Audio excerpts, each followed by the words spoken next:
Apa perbedaan setan, jin, dan iblis? Ya. Bismillahirrahmanirrahim. Baik, yang kita pahami bahwasanya kalau kita ditanyakan bagaimana perbedaan setan, jin, dan iblis, sebenarnya dalam nas-nas yang sahih, mereka ini semua adalah jin asalnya, ya, bukan dari ras yang berbeda gitu ya. Tetapi perkataan kemudian iblis ini atau setan itu merupakan sesuatu yang lebih kepada penunjukan sifat, ya. Bahwasanya kalau kita katakan setan ini adalah jin yang membangkang, ya, karena sudah jelas dikatakan bahwasanya wa ma khalaqtu jinna wal insa illa liya'budun. Kalimat ini merangkum kondisi di mana ketika Allah memberikan satu kewajiban yang sama antara jin dan manusia untuk beribadah. Berarti menandakan bahwasanya ada golongan jin yang memang diperkenankan oleh Allah untuk beribadah. Tidak semuanya kemudian yang terkutuk. Karena jin juga mempunyai agama-agama berbeda, ya. Ada yang Islam, ada yang Majusi, ada yang Nasara, ada yang Yahudi, dan lain sebagainya. Kalau ada perkataan setan itu ada di dalam aliran manusia, aliran darah manusia, itu benar setan? Iya, memang dalam kondisi tertentu, ya, setan itu dapat mempengaruhi kita, ya. Contohnya bahwasanya setiap lahirnya anak Adam maka lahirnya anak setan, ya. Maksudnya ini adalah korin, jin pendamping. Nah, dialah yang memberikan satu sugesti-sugesti yang buruk kepada manusia agar kemudian bermaksiat, ya, kemudian menyalahi aturan-aturan yang syariat tetapkan. Nah, persepsi ketika kita bicara bahwasanya setan adalah masuk di aliran-aliran darah kita, ini kondisi yang memang para ulama mengatakan jin itu bisa masuk ke jasad manusia, ya, oleh tiga hal. Yang pertama, ketika dia sedang, manusia ini marah sekali. Yang kedua, sedang sedih sekali. Yang ketiga, dalam keadaan kufur terhadap Allah, maka jin bisa masuk ke dalam manusia. Maka kita lihat bagaimana ada efek daripada orang yang diruqyah, ya, yang dibacakan Al-Quran, kemudian dia bereaksi. Nah, demikian padanannya. Terus kalau iblis, apa dia rajanya dari kalangan jin atau gimana? Ya, jadi kalau iblis ini, ya, Allah alam, ya, tapi kemudian para ahli ilmu juga sepakat ini merupakan salah satu dari golongan jin yang pada saat itu kemudian dihukum Allah, ya, yang ketika dia menolak untuk bersujud kepada Adam. Nah, dia ini yang memang kemudian yang menjadikan, ya, seluruh anak cucunya itu kemudian masuk kepada kesesatan yang nyata. Bisa dibilang memang untuk golongan yang kufur terhadap Allah, iblis inilah yang memang menjadi cikal bakalnya. Kedua, di manakah lokasi-lokasi jin tinggal? Para ulama juga memberikan satu isyarat, ya, bahwasanya juga tempat di mana para jin yang kufur itu ada di laut dan di gunung. Iya. Ini disepakati juga karena memang di antara kedua tempat ini memang manusia jarang ada di sekitar itu. Apakah umur tertua jin bisa mencapai berapa usianya? Merujuk ketika dia meminta izin kepada Allah untuk bisa menggoda seluruh Bani Adam, maka disimpulkan bahwasanya umurnya memang sampai nanti waktu kiamat, ya, dimana tidak ada lagi bangsa yang bisa hidup ya, termasuk juga malaikat. Berarti nggak meninggal atau gimana?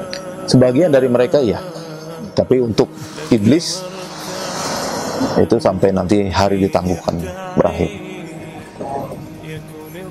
Ini ada pertanyaan selanjutnya. Berapakah jumlah jin? Oh, nggak ada yang bisa jawab. Banyak dari manusia atau? Kalau dilihat dari sisi usianya yang panjang, seharusnya demikian.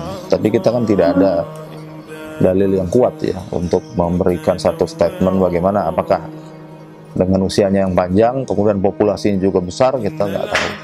Miliaran gitu? Mungkin, Allah. Dan yang kelima, berapakah ukuran tubuh jin yang sebenarnya? Secara umum jin itu tidak berbentuk seperti kita ya. Apabila dia dari kalangan yang asli daripada api, maka bentuknya seperti api ya.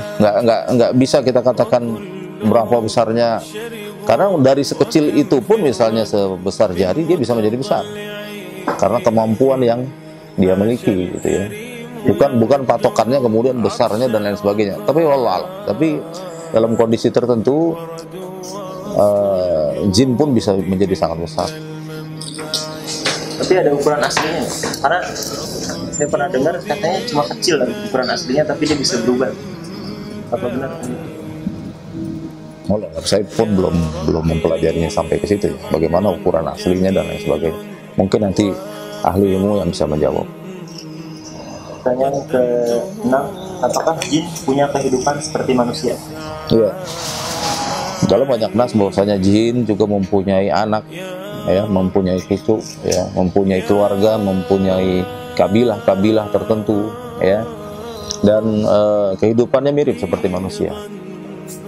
Namun mungkin dengan hal-hal yang berbeda, karena syariatnya pun juga sama seperti syariatnya manusia. Jadi dia ada sekolah juga, berdagang juga sana? Kurang lebih demikian. Pertanyaan ke-7, kenapa orang bisa kesurupan masukkan jin? Iya. Seperti yang tadi saya pernah jawab, jin itu bisa masuk kepada tubuh manusia karena 3 hal. Yang pertama, karena sebab dia dalam keadaan marah sekali, kemudian dalam keadaan yang sedih sekali, yang ketiga dia bermaksiat. 3 hal ini merupakan hal yang memang harus dihindari oleh manusia. Terlebih ketika jin bisa menguasai jasad kita, dia bisa mengambil pikiran dan juga akal kita. Maka orang yang kemudian dikategorikan kesurupan adalah ketika jin tersebut merasakan sebuah sensasi kekuatan yang dia mampu kemudian untuk memberikan satu komunikasi ya kepada manusia yang tujuannya satu, yaitu bahwasanya untuk menakut-nakuti manusia, ya. Kemudian juga untuk memberikan satu efek di mana pemahaman manusia terhadap alam jin ya akan diselewengkan. Karena ketika manusia tahu bahwasanya jin itu lemah, sungguhnya manusia tidak akan takut harusnya kepada jin atau syaitan gitu. Kalau mereka tahu jin itu adalah lebih rendah martabatnya dibanding manusia, tentu mereka juga tidak akan meminta bantuan, apalagi sampai meminta rezeki kepada mereka ini. Gimana cara jin itu bisa masuk ke tubuh manusia? Tadi sudah dibilang. Nah, maksudnya penjelasan logikanya masuk ke dalam. Iya. Memang Allah alam bagaimana cara masuknya ya. Apakah karena dia yang bersifat sangat halus, dia bisa menembus pori-pori kita, atau melalui mulut ya, telinga dan lain sebagainya. Allah alam. Ini mungkin ahli ilmu nanti yang bisa menjawab. Yang selanjutnya, apakah jin bisa menjelma seperti manusia saudara kita gitu, atau hewan, atau perpaduan manusia dengan hewan? Iya. Jin mampu kemudian merubah dirinya, itu dengan cara dia datang kepada ahli nujum atau ahli sihir di kalangan mereka atau dukun-dukun mereka, kemudian mereka meminta ya diberikan satu kemampuan untuk bisa merubah dirinya. Nah, kemampuan itu yang kemudian dia gunakan untuk, misalnya ada satu mitos di sebuah tempat atau lingkungan yang dimana itu membuat orang-orang takut, ya khususnya kaum muslimin, maka dia akan memberikan satu keterangan, ya bahwasanya setan itu bisa begini, bisa begitu, ya. Terus kemudian mereka mulai menteror manusia dan lain sebagainya. Intinya adalah secara umum ini adalah salah satu dari ilmu, ya, dari bangsa jin untuk bisa merubah dirinya dalam bentuk yang mungkin dia perlukan, ya, seperti menjadi binatang, ya, kemudian jadi seolah seperti manusia dan lain sebagainya. Intinya itu hanya tipuan. Selanjutnya, bisakah jin membunuh manusia? Allah, tentu apakah ini kemudian betul-betul bisa, ya, atau mungkin harus ada perantaranya, gitu ya.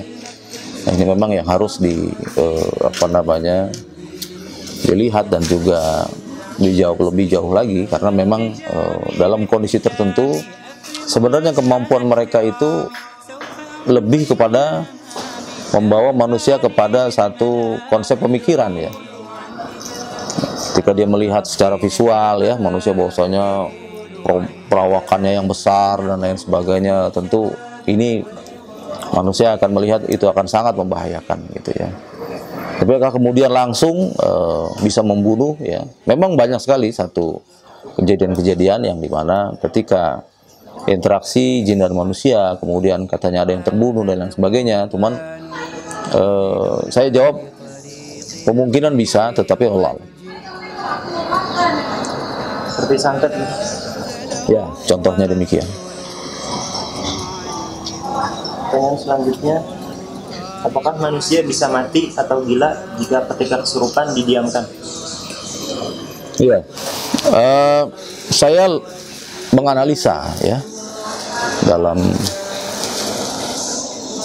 bertahun-tahun, ya, kami mempelajari urusan yang ini, bahwasanya jika jin memberikan satu penyakit, ya, yang dikategorikan gila, tentu dia akan keluar daripada sesuatu yang harusnya dia lakukan, yaitu apa? Menjerumuskan manusia. Sedangkan orang yang mengalami gangguan kejiwaan atau gila justru mendapatkan rukhsah. Sholatnya tidak wajib, ya. Kadang kalau dia mengalami yang namanya masalah hukum tidak dihukum, ya. Kemudian juga kewajiban-kewajiban lainnya, ya, seperti bekerja dan sebagainya, untuk orang yang bergangguan jiwa ini kan tidak ada kewajiban di sana. Jadi bagaimana mungkin ketika setan atau jin membuat seseorang yang kemudian Allah kasih rukhsah, yang dari rukhsah itu kemungkinan dia akan masuk surga, gitu. Tentu ini akan jauh daripada prosedural yang memang harusnya dia menjauhkan diri manusia itu daripada surga, gitu. Jadi kalau menurut saya tidaklah mungkin, gitu ya, seseorang mengalami sakit gangguan gila akibat perbuatan jin, karena itu sangat merugikan daripada niat-niat mereka seharusnya.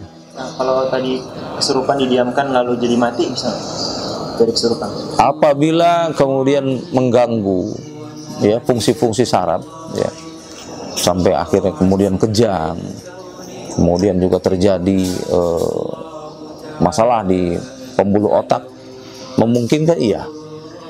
Tapi itu kami belum pernah melihat, ya, orang yang kesurupan terus kemudian mati akibat kesurupan. Dan selanjutnya, bisakah ruqyah membunuh jin dan bagaimana caranya? Ya, tentu ini merupakan sebuah hal yang memang perlu dipahami, ya. Ayat-ayat Al-Quran itu bagi, ya, jin yang kafir tentu mempunyai efek, ya. Salah satunya efek terbakar dan lain sebagainya. Apakah bisa terbunuh? Jawabannya ya. Tergantung daripada bagaimana kemudian si jin itu terkena ya dampak daripada ayat-ayat ruqyah itu sendiri. Jadi matinya karena ayat Al-Quran. Ya karena memang sudah takdirnya. Kebetulan pada saat itu mungkin terjadi pertempuran ya antara bangsa jin ya yang mengganggu manusia dengan kaum muslimin ya yang berusaha untuk membebaskan manusia itu daripada bangsa jin ya. Dengan kalimat Allah itu memang itu akan membakar diri mereka gitu ya. Terus bagaimana Ruqyah tahu kalau jinnya itu bisa meninggal? Allah alam. Yang jelas harus dilihat daripada orang yang terpapar gangguan jin tersebut, misalnya kesadarannya yang kembali normal, terus kemudian juga tidak ada lagi tanda-tanda gangguan jin ya ketika kembali dibacakan ya ayat Al-Quran. Kadang-kadang ya dalam kondisi tertentu memang tidak bisa kita pastikan bangsa jin yang kemudian mati dalam keadaan diruqyah itu mengalami sebuah rasa kesakitan yang amat besar ya, sehingga dia akan berteriak sekencang-kencangnya kemudian seperti seolah-olah meninggal. Tapi walau bagaimana kita bisa mengetahuinya karena kita nggak bisa melihat bangsa mereka. Bisakah jin membawa manusia ke alam? Ya, dalam kasus-kasus ini tentu kita juga sudah banyak ya melihat ya, secara umum gitu ya bahwasanya bangsa jin mempunyai kemampuan untuk tersebut ya. Allah alam jawaban yang paling benar, tetapi dari apa-apa yang kami lihat selama ini memang ada beberapa kasus yang demikian. Jadi diculik ke alamnya nggak ketemu selama berapa lama? Ya, tapi sifatnya pasti sementara. Mungkin hanya ditutup mata kita gitu ya, mungkin dengan mantra-mantra mereka ya, sehingga kita tidak mampu melihat. Tapi mungkin memang sudah di tempatnya dari dulu ya, mungkin kita nggak hanya bisa melihat saja gitu. Terus kan ada kejadian nyata gitu, dia hilang terus pindah kota di bawah jin. Berarti jin itu bisa membawa manusia ke tempat lain, Apakah itu jinnya yang membawa atau kemudian tanpa disengaja terus kemudian ada hubungan dengan ilmu fisikanya ya, mungkin medan magnetnya jadi kemudian mengalami kekacauan dan lain sebagainya. Tentu ini perlu jawaban yang harus teliti dan adil ya. Tapi alam intinya kalaupun ada kejadian-kejadian aneh yang terjadi, kita belum tahu jawaban yang sesungguhnya terjadi demikian. Bisakah jin mengetahui isi hati manusia? Jin bisa mengetahui hati manusia.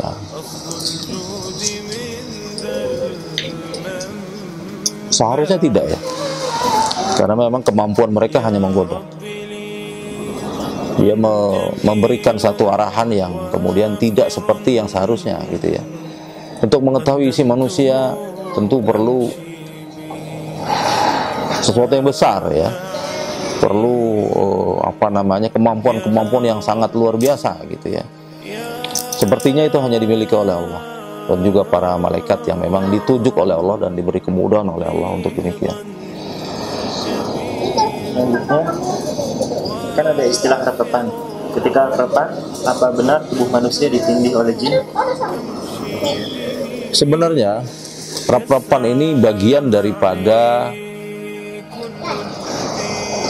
efek samping ya dari permasalahan yang ada di otak kita gitu ya.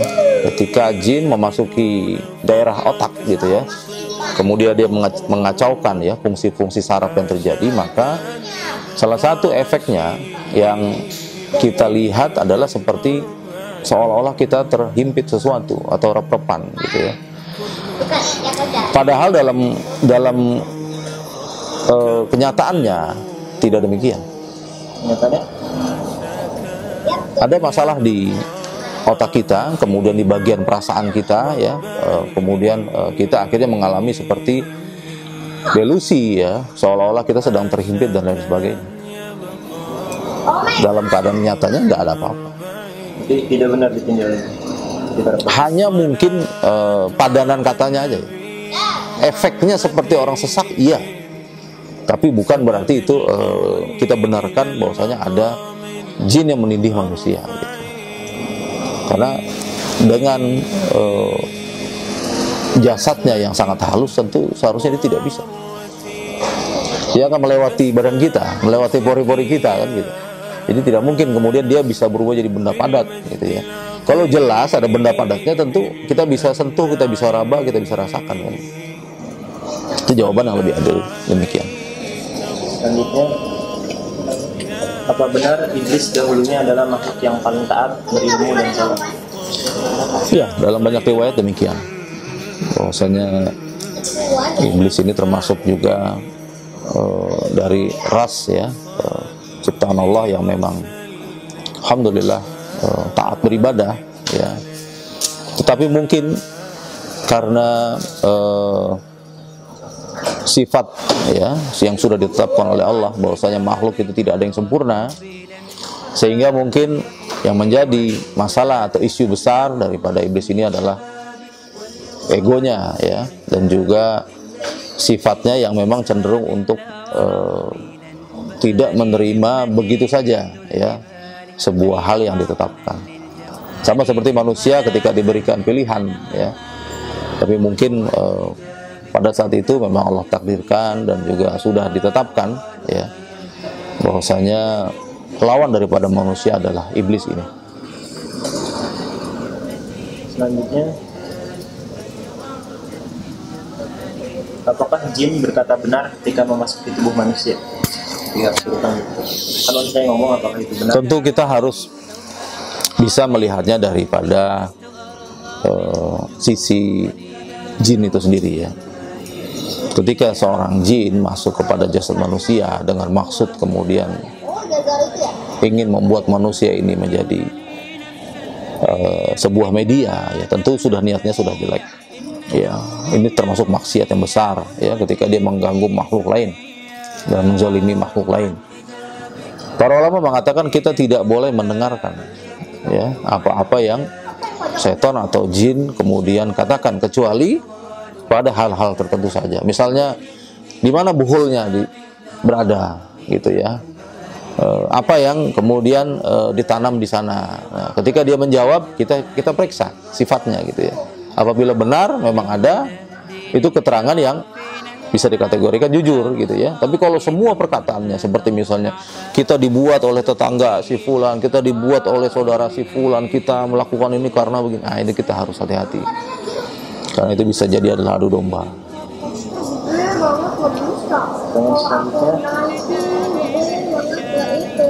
benarkah jika seseorang tidak kunjung menikah dikarenakan disukai jin, dan mengapa jin itu bisa menyukai manusia? Yang pertama itu karena takdir Allah. Yang kedua memang dalam banyak riwayat ya bahwasanya jin bisa ya, karena dia mencintai seseorang ya, kemudian dia menghiasi ya orang tersebut itu dengan sesuatu yang tidak disukai oleh lawan jenisnya, sehingga ketertarikan manusia terhadap orang tersebut akan hilang ya, akan memudar. Nah, karena efek itulah akhirnya seseorang akhirnya tidak bisa menikah. Karena kecintaannya pun kadang jin bisa bersetubuh dengan manusia ya, dengan caranya wallah alam kita nggak tahu. Manusia itu bisa merasakan? Seharusnya tidak. Terus jika diruqyah, apakah akhirnya dia bisa mendapat jodoh? Dalam hal ini tentu kita kembali kepada takdir Allah ya. Ketika Allah membuka tabir di mana ternyata seseorang selama ini ya mengalami kesulitan dalam ikhtiarnya, ternyata ada peran jin di sana, tentu juga Allah berikan satu petunjuk ya, bahwasanya kemudian dia datang kepada seseorang ya yang meruqyah dan lain sebagainya, yang akhirnya terlihat ya, terbuka, terungkap bahwasanya ini adalah sebab ketika jin mencintai seseorang tersebut. Yang kita harus jelaskan adalah bahwasanya jodoh ya, maut ya rezeki semua sudah Allah yang atur. Entah sebabnya demikian atau apa, sesungguhnya ini sudah tercatat ya 50.000 tahun sebelum diciptakannya langit dan bumi. Pertanyaan selanjutnya, bagaimana kiat-kiat dan doa untuk menangkal gangguan jin? Menangkal gangguan jin yang tentu kita yang harus ya dan juga wajib adalah sholat 5 waktu tepat waktu ya, membiasakan diri kita untuk berzikir pagi dan petang ya, kemudian membiasakan diri membaca Al-Quran ya, dan kemudian kita juga mempelajari ya, apa itu jin atau setan ya, apa yang bisa dia perbuat ya, melalui majelis-majelis ilmu, sehingga sebab-sebab demikian kita mampu mendapatkan satu kepastian ya, atau satu realita apa yang terjadi kepada diri kita atau saudara kita ketika kita mengalami gangguan jin itu sendiri. Apakah ada benda atau tumbuhan yang bisa menangkal jin? Menurut sunnah Rasulullah termasuk daun bidara itu bisa ya, secara syariat kita bisa tumbuk 7 lembar ya, kemudian kita minumkan atau kita buat mandi ya, untuk orang yang khususnya terkena ain atau yang terkena sihir. Dalam banyak riwayat disunahkan demikian. Ada juga kayu gaharu ya, dalam riwayat lain juga ya, wangi-wangian daripada kayu gaharu itu juga bisa mengganggu ya jin itu sendiri ya. Maka kalau kita lihat di Timur Tengah itu kayu gaharu ya digunakan selain untuk mewangikan ya ruangan, juga memang fungsi lainnya adalah menghilangkan jin. Memang ada hadisnya Ya, dalam kondisi fikih untuk menghilangkan jin, kita disuruh untuk menggunakan daun bidara, kayu gaharu, ya, air zam-zam, dan juga berbekam. Selanjutnya, benarkah jika rumah tidak dihuni 40 hari, jin akan tinggal di situ? Jadi sebenarnya ini perlu dipahami, rumah-rumah yang kosong, tempat-tempat yang kosong tentu akan menjadi sebuah hal yang menarik ya bagi bangsa jin. Makanya kita disunahkan ketika ingin duduk, ketika ingin tidur, agar kita kemudian memberikan satu aksi ya, seperti kita melap masuk rumah ya, Assalamualaikum warahmatullahi wabarakatuh. Itu juga membuat bangsa jin yang di dalam keluar. Dan juga termasuk keutamaan ketika kita membaca surat Al-Baqarah ya, itu juga membuat jin lari dari tempat itu. Jadi benar jin suka tempat yang kosong? Ya, demikian. Selanjutnya, jika kita datang ke suatu tempat atau suatu daerah yang tidak dihuni manusia dan di situ banyak jin, apa benar jin itu akan marah karena tempat tinggalnya diusik, dan bisakah dia melukai kita? Bumi Allah ya diberikan kepada kita manusia sebagai khalifah ya. Kita boleh kemana saja ya. Tentu ada adab-adabnya ya. Tempat-tempat yang kosong, pertama kita bertawus ya, a'udzubillahi minasyaitonirrajim, kemudian mengatakan kalimat doa Assalamualaikum warahmatullahi wabarakatuh ya. Dengan demikian bangsa jin yang di sana mengetahui gitu ya, adanya manusia di sekitar mereka dan mereka tidak akan mengganggu manusia. Misalkan jin itu melukai karena itu daerahnya dia? Apabila kita melakukan hal-hal tertentu seperti misalnya membuang air panas ya, ketika kita beristinja tidak berdoa ya, terus kemudian kita merusak ya lingkungan setempat gitu ya, mungkin itu adalah pohon atau apa yang kemudian jadi tempat tinggal bangsa jin. Nah tentu ini mungkin ada ya terjadi satu kejadian yang demikian. Dan jika benar cerita yang ada di masyarakat kalau kencing sembarangan itu bisa bikin kelaminnya jadi sakit, itu benar karena diganggu jin atau gimana? Apabila kemudian jin memberikan satu kemudaratan bagi kita ya, Ya, itu bisa saja terjadi. Makanya kita kan ada adab-adab ya ketika kita ingin melakukan suatu hal ya. Ya, minimal kita mengucapkan auzubillahi minasyaitonirrajim ya. Ketika kita sedang mungkin kencing ya di alam ya. Karena juga tidak memungkinkan kita melakukan doa masuk kamar mandi gitu ya, karena memang bukan tempatnya. Selanjutnya, apa benar candi-candi dan piramid-piramid zaman dahulu dibangun oleh bantuan jin? Wallahu alam. Apakah itu teknologi demikian ya? Tapi apabila itu adalah terjadi di zamannya Nabi Sulaiman, tentu ini bisa dikategorikan benar.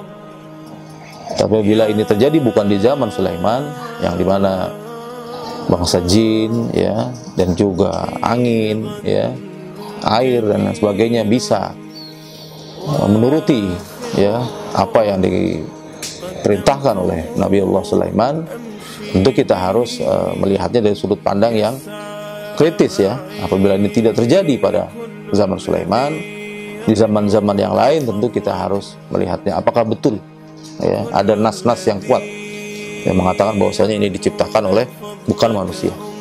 Karena dari kerajaan Sulaiman memang dia diberikan satu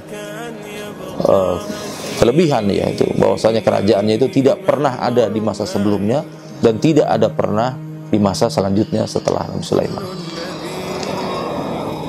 Selanjutnya, jika seseorang meninggal, apakah benar ada arwah gentayangan dan itu jin? Atau itu jin? Ya, yang jelas ketika seorang meninggal atau sudah mati gitu ya, arwah ini mengalami beberapa hal. Yang pertama, dia akan keluar dari jasad ketika malakul maut mengambilnya. Apabila dia orang beriman, maka sejauh mata memandang sampai di langit itu malaikat-malaikat rahmat yang menyambut ruhnya ya, hingga sampai ke langit ketujuh. Kemudian Allah meridhoinya, dia kembali lagi kepada jasadnya di kuburan untuk melakukan juga hal-hal yang memang menjadi haknya ya, yaitu ada pertanyaan-pertanyaan kubur ya. Kalau apabila dia tidak mampu menjawabnya, ada siksa kubur dan sebagainya. Begitupun juga roh yang memang bukan golongan orang beriman, ketika dia dicabut oleh malakul maut, maka dia akan disambut ya oleh malaikat-malaikat yang terbaliknya daripada rahmat ya, malaikat-malaikat yang kejam, yang kasar ya, yang kemudian ketika dia dibawa sampai melewati pintu-pintu langit ya, disebutkan bahwa ini seburuk-buruknya sebutan ya bagi si fulan itu, sampai nanti ketemu Allah. Allah mengatakan Allah tidak meridhoinya, dia kembali lagi ya ke kuburan, kemudian dia akan mempertanggungjawabkan hal-hal ya sesuai dengan prosedur di alam kubur tersebut ya. Jadi apabila ada roh yang bergentayangan, tentu ini adalah ulah bangsa jin atau setan ya, yang sengaja ingin merubah satu persepsi bahwasanya arwah-arwah yang tidak kemudian disukai oleh Allah, dia akan bergentayangan kemudian mengganggu manusia, itu bohong. Selanjutnya, jika ada peraturan mitos yang berbau syirik di suatu daerah, lalu kita datang ke daerah itu, apakah kita harus ikuti peraturan itu? Dan jika tidak, bagaimana kita harus bersikap? Tentu kita tidak perlu mengikuti aturan-aturan yang sifatnya syirik ya. Karena kita tahu dosa syirik itu dosa yang amat besar ya, bagaimana mungkin kita mengikuti petunjuk-petunjuk yang membawa kita kepada dosa yang sangat besar. Tidak ada kepentingan dan tidak ada keperluan ya bagi kaum muslimin untuk hadir di sana. Adapun dia mempunyai kepentingan, hendaknya dia pertimbangkan untuk tidak sama sekali pernah ke daerah itu. Misalkan dia datang ke suatu daerah yang agamanya non muslim atau masih primitif, dia harus melakukan upacara adat yang berbau syirik. Apabila dia dipaksa, apabila dia kemudian harus melakukan itu tapi tanpa dia mampu ya untuk menolaknya, maka Allah lebih tahu niat kita. Tapi apabila kita punya pilihan, tentu kita tidak memilih untuk melakukannya. Selanjutnya, apakah benar jin suka berada di tempat kotor seperti tempat sampah, dapur, kamar mandi? Iya, betul. Jadi memang tempat-tempat yang kotor itu menarik sekali bagi bangsa jin ya. Ya, memang itu adalah tempat yang paling ideal bagi mereka ya. Yang saya maksud adalah bangsa jin yang bukan muslim. Ya. Apabila bangsa jin yang muslim, mereka bersih sama seperti kita, mereka juga berwudu, mereka juga beristinja dan lain sebagainya. Mereka juga mempunyai fikih-fikih ya untuk bagaimana mereka menjaga dirinya, karena mereka juga ada kewajiban sholat. Selanjutnya, apakah benar jin suka di tempat berlumut dan ada gemercik air seperti kolam buatan atau air terjun? Tentu nas-nas yang kuat adalah bahwasanya bangsa jin itu suka di antara yang terang dan yang gelap. Seperti misalnya di pohon gitu ya. Nah, ketika cahaya tidak bisa masuk ke pohon tersebut, nah itu lingkungan di mana jin itu suka. Nah, ini menjadi nisbat bahwasanya tempat-tempat yang lembab pun ya bangsa jin itu suka. Jadi kemungkinan juga apa yang tadi disampaikan itu juga tempat ideal bagi mereka gitu ya. Karena tempat-tempat yang lembab juga banyak terjadi penumbuhan bakteri-bakteri ya, yang dimana itu merugikan gitu ya. Dan mereka ini ya bangsa-bangsa jin yang kafir itu suka ya pada sesuatu yang memang bisa memudaratkan orang lain atau makhluk lain. Selanjutnya, apakah benar ada jin yang suka mengambil anak bayi atau bayi yang masih di dalam kandungan? Tentu apabila ini adalah kehendak pribadinya, tentu dia tidak punya kepentingan apa-apa.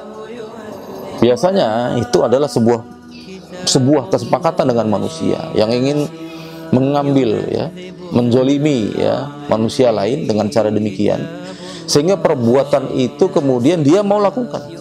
Karena akibat perbuatan itu, yang menginginkan hal itu terjadi mempunyai dosa yang amat besar. Ya, dosa menzolimi, dosa mengambil hak yang bukannya hak dia, ya.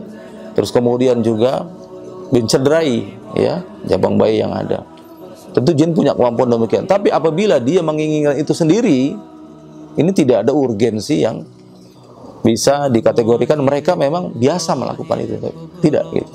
Biasanya ada perjanjian khusus dengan manusia untuk melakukan sebuah kezaliman tersebut. Sama seperti ketika bangsa jin tidak mungkin menyantet ya, memberikan kemudaratan bagi manusia jika tidak ada yang memintanya. Karena hanya dengan dia membisikkan keburukan saja manusia itu sudah mengalami kerusakan yang besar. Jadi merupakan bagian dari varian-varian ya kesepakatan ya antara manusia dengan jin ya untuk kemudian melakukan sebuah kejahatan dan kemaksiatan. Dan ada banyak cerita seorang ibu hamil lalu bayinya hilang dalam kandungan, itu benar? Ya, ini memang cerita yang memang banyak terjadi ya. Dari zaman para nabi hingga sekarang. Tentu itu merupakan suatu hal yang kita anggap ada ya. Dan juga memang banyak sekali terjadi hal yang demikian. Tapi seperti yang tadi saya katakan bahwasanya ini merupakan adalah kesepakatan. Ya, kesepakatan kejahatan antara manusia dengan jin untuk melakukan sebuah kezaliman terhadap manusia lain. Apakah jin benar bisa membuat manusia kaya dengan kesedihan? Ya, banyak juga ya riwayat-riwayat ya dari zaman-zaman sebelum Nabi Muhammad pun ya, persekutuan antara manusia dan juga jin itu terjadi. Jadi apabila yang dimaksud kaya adalah tambah harta dan lain sebagainya, tentu itu adalah juga effort ya, sebuah upaya besar bagi mereka ya dengan perjanjian tertentu. Apakah hasil itu dari pencurian ya, ataupun dia menarik perhatian ya, misalnya Penglaris. Ya, orang sekarang bilang penglaris ya, pengasihan atau apa. Sebenarnya itu dihiasi ya dengan sesuatu yang menarik gitu ya, sehingga orang mau ke situ dan kemudian mengeluarkan uangnya. Contoh seperti restoran dan lain sebagainya gitu ya. Apabila terjadi persekutuan tentu tidak alami ya. Apabila seorang mendapatkan harta melimpah dan sebagainya, pasti itu juga sesuatu yang dasarnya adalah pencurian ya, dilakukan oleh bangsa jin ya, di tempat-tempat atau di individu-individu yang memang mempunyai ya harta tersebut. Apabila jin misalnya membuat uang, itu tidak mungkin. Koin emas apa itu nggak mungkin. Kalau dia mau mengambil dari alam, tentu yang datang itu bongkahan bentuknya. Dia mau ngambil berlian, masih bongkahan bentuknya. Tidak mungkin itu kemudian bentuknya yang sudah baik ya, yang siap dijual dan sebagainya, itu tidak mungkin. Jadi dari situ kita bisa melihat ada istinbat, tentu dia mencuri daripada perbendaraan kaum muslimin. Ya itu hanya penamaan saja. Tapi benar jin itu bisa mencuri seperti tuyul gitu? Ya kira-kira demikian. Mereka juga mempunyai kemampuan kan untuk memindahkan satu benda ke tempat lain kan gitu. Terus gimana caranya manusia bisa melakukan perjanjian sugihan dengan jin? Ya tentu karena kebodohan ya, karena juga ketidaktahuan ya, bahwasanya apa dia ke gunung atau dia kemana gitu? Allah lah, tentu itu ada perantaranya ya, daripada bangsa jin itu sendiri ya. Apakah kemudian merupakan ini juga adalah jin dari kalangan manusia kan, yang membisikkan ya, yang kemudian memberikan satu arahan-arahan tertentu ya, yang jelas orang-orang yang berakidah dan bertauhid tentu tidak akan mendekati perkara-perkara yang demikian. Mengapa jin meminta tumbal untuk orang yang melakukan pesugihan? Intinya adalah ketika jin menjerumuskan manusia ya kepada satu perbuatan yang akan merujuk dia kepada perbuatan yang merugikan sekali, tentu ada trik-trik tertentu ya agar itu benar-benar terjadi. Salah satunya adalah pembunuhan kepada manusia, karena tahu bahwasanya seseorang yang membunuh seorang manusia tanpa sebab syar'i, dia sama saja membunuh seluruh manusia. Tentu pembunuhan ini merupakan perkara dosa besar. Apabila tidak ada hal-hal demikian, apa yang mereka dapat gitu? Kalau hanya sekedar ingin menjerumuskan, gampang sekali.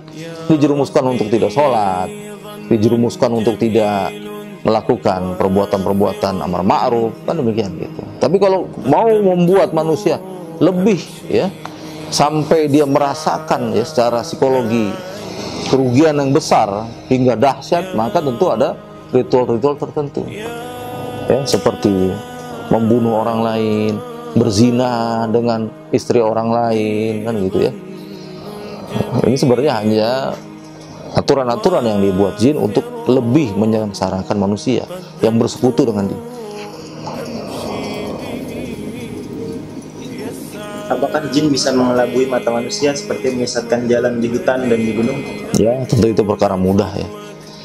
Itu bagian trik-trik atau mungkin hal-hal yang memang mereka sudah pelajari dan mereka juga sudah mempraktekkan ilmu-ilmu ini daripada ahlul nujum di kalangan mereka ya, atau guru-guru mereka. Intinya adalah bagaimana seseorang yang mengamalkan sunnah Rasulullah ya, doa perjalanan ya, doa dalam keadaan dia menemui satu keganjilan dan sebagainya, tentu ini adalah bagian dari pertolongan Allah ya, yang diajarkan oleh Rasulullah agar kita mengamalkannya, agar tidak kemudian mengalami hal-hal yang tadi disampaikan. Apabila seorang bertahu saja, maka terbuka tabirnya. Apalagi orang membacakan surat Al-Baqarah ya, membacakan surat Ali Imran ya, Al-Ikhlas dan sebagainya, tentu apa yang jin lakukan itu akan tidak lagi berfungsi, berguna bagi kita. Selanjutnya, bagaimana jin penglaris bisa membuat makanan dagangan seseorang menjadi enak? Ya, itu bagian dari tipuan ya, bagian tipuan, bahwasanya kembali lagi yang dipergunakan adalah saraf-saraf di otak kita ya. Jadi tentu kita harus memahami sifat amal itu adalah ilmu gitu ya. Maka kategori al-ilmu qabla amal itu tentu perkara yang waqi ya, yang begitu nyata ya. Karena bagaimanapun dia harus menggunakan cara yang tepat ya, yang jelas gitu ya. Apabila dia hanya menghiasi makanannya, tentu kita pahami. Kalau kita membaca ta'awuz, hilang pengaruhnya. Kita membaca basmalah, hilang pengaruhnya. Tapi ketika dia mulai merusak, ya, memainkan fungsi-fungsi saraf, itu tidak serta-merta. Tapi mungkin kerugian, ya, daripada seseorang yang membaca doa dengan yang tidak membaca doa tentu akan berbeda. Lalu apakah ada efek bagi tubuh manusia jika memakan makanan yang memakai jin penglaris? Tentu kita lihat, ya, maksud dari jin penglaris ini adalah ingin kemudian membuat sesuatu yang menguntungkan, kan, bagi seseorang yang memiliki atau menjadi tuannya mereka, gitu ya. Bukan kemudian merubah, ya, daripada zatnya. Seperti misalnya tadinya itu sampahan, terus kemudian jadi sebuah roti yang enak, kan tidak demikian. Jadi pada umumnya kerugian yang dibuat adalah harta kita, karena kita akhirnya membeli, ya, sesuatu yang sebenarnya kita juga tidak worth itu untuk membelinya, gitu ya. Kalau memang itu dalam keadaan yang normal, gitu ya. Ada makanan yang enak, ada makanan enak sekali, ada yang teramat enak, gitu. Nah, ini kategorinya biasanya enak saja, gitu. Tapi kok bisa menjadi teramat enak? Nah, ini adalah bagian dari siasat mereka, ya, bagian daripada hal-hal yang diusahakan mereka untuk membuat manusia merugi. Nah, salah satunya harta. Jadi dari efek tubuh nggak ada? Secara umum seharusnya itu tidak berimbas ke sana, ya, karena memang kita hanya ditipu, ya, dalam urusan rasa, ya, hanya ditipu untuk sesuatu yang memang tidak ada. Pada umumnya, ya, kalau kita lihat dari secara kesehatan, bendanya tidak berubah, gitu ya, kecuali memang dirubah, gitu, dari sesuatu yang memang tidak berguna, ya, makanan-makanan basi misalnya dan sebagainya, terus terlihat jadi enak, jadi kemudian menarik bagi kita, tentu itu ada kerugian secara kesehatan. Tapi kalau kita lihat dalam kondisi ini tidak, karena dia menarik niat, minat kita untuk kemudian mengkonsumsinya, sehingga kemudian kita ingin memakannya, ya. Kemudian kita juga akhirnya punya kemauan untuk sering, ya, mengkonsumsi hal itu. Maka tentu kerugian yang terjadi bukan dari masalah kesehatan.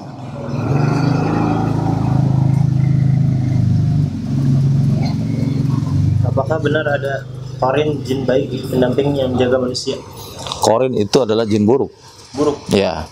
Hanya Rasulullah SAW yang korinnya sudah ditaklukkan oleh Allah. Fungsinya apa?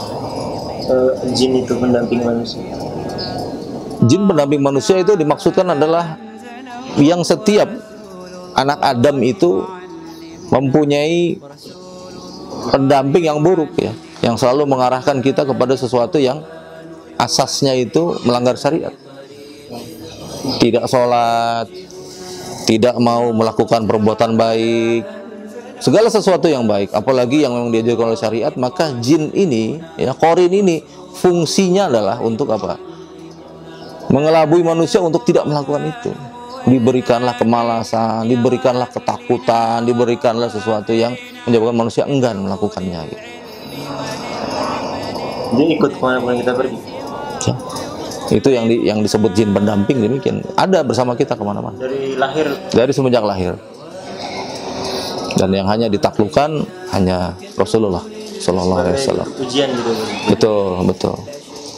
Dan juga kan manusia ada malaikat pendamping juga, ya, yang kita juga banyak diingatkan, banyak juga ditolong dalam keadaan-keadaan tertentu, ya, jangan melakukan itu. Itu maksudnya bukan malaikat akib-atid, ya? Bukan. Malaikat-malaikat pendamping yang khusus menjaga manusia, tapi tidak mampu kemudian menganulir sebuah takdir, ya. Nah, ini mesti dibedakan, ya. Kalau itu takdir terjadi, ya terjadi, gitu. Tapi apabila sesuatu yang mungkin, misalnya kita indak maksiat, tiba-tiba kita ingat ada potongan ayat misalnya, wala taqrabu zina, wah, ini bahaya, gitu. Atau mungkin ada seruan-seruan ittaqillah, wah. Kemudian kita akhirnya berpikir ulang untuk melakukan itu. Sungguhnya itu seruan daripada malaikat yang mendampingi kita. Apakah manusia normal bisa melihat jin? Bagaimana dengan indigo? Manusia normal tidak bisa melihat jin. Orang-orang yang bisa melihat jin tentu mempunyai kekurangan, ya, bukan kelebihan. Kurang. Ya, kekurangan dari sisi bahwa dia terganggu oleh jin. Ya, manusia tidak bisa melihat sesuatu yang gaib, dan itu sudah qat'i, ya, tidak lagi diperdebatkan. Ya, orang yang mampu melihat alam-alam gaib, ya, sesungguhnya dia sudah punya masalah, gitu ya. Apakah masalah dari faktor genetika ataupun masalah yang memang dia sendiri yang membuatnya ketika dia bersekutu dengan jin. Dia ingin dibuka mata batinnya dan lain sebagainya, yang seharusnya dia nggak boleh, karena tidak ada kebaikan di sana. Allah menjaga kita untuk tidak melihat bangsa jin demi kebaikan kita sendiri, karena sifatnya jin itu yang labil, tidak seperti manusia. Dia kalau lihat manusia bawaannya ingin mengganggu. Kalau dia seorang wanita, dia nggak berhijab, disetubuhi. Bagaimana rasanya orang yang disetubuhi terlihat gitu? Akan menakutkan gitu ya. Nah, ini yang memang harus dipahami. Tanpa kita harus belajar ilmu syar'i untuk kita bisa melihat bahwasanya ada kesalahan-kesalahan, ya, pada kebiasaan kaum muslimin, ya, yang mempercayai orang-orang yang indigo, ya, orang-orang yang mampu melihat alam gaib itu sebagai sebuah pembenaran. Tentu ini adalah kesalahan. Itu kesepakatan para ulama dan juga para alim. Allah a'lam. Apakah benar jika jin menampakkan wujudnya kepada manusia, dia akan mendapatkan hukuman dari Allah? Tentu pelanggaran syariat, berimbas dosa. Dia mendapat hukuman? Ya. Hukuman itu Dosa. diketahui dosa. Dosa. Apakah jin bisa menjelma menjadi hewan manusia? Ya.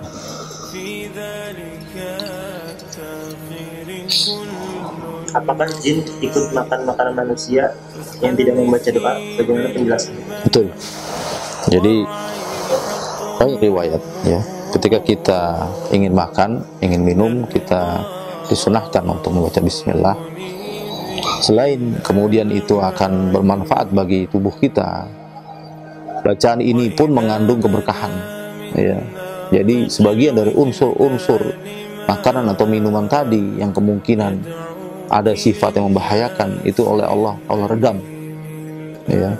Kemudian juga apabila di sana ada racun, Allah juga redam, ya.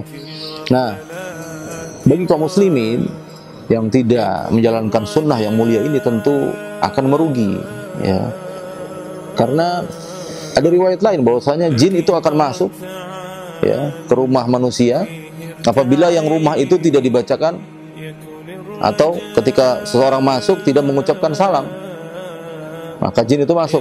Dia mengatakan kepada kaumnya, sungguhnya kita bisa bermalam di sini. Nah, ketika kemudian seseorang makan, dia tidak membaca basmalah, dia mengatakan kepada kaumnya, kita bisa bermalam di sini dan kita bisa makan di sini. Nah, kerugiannya adalah apa? Keberkahan pada makanan itu hilang. Ya. Karena jin juga sebenarnya sudah ada bagian-bagiannya, ya.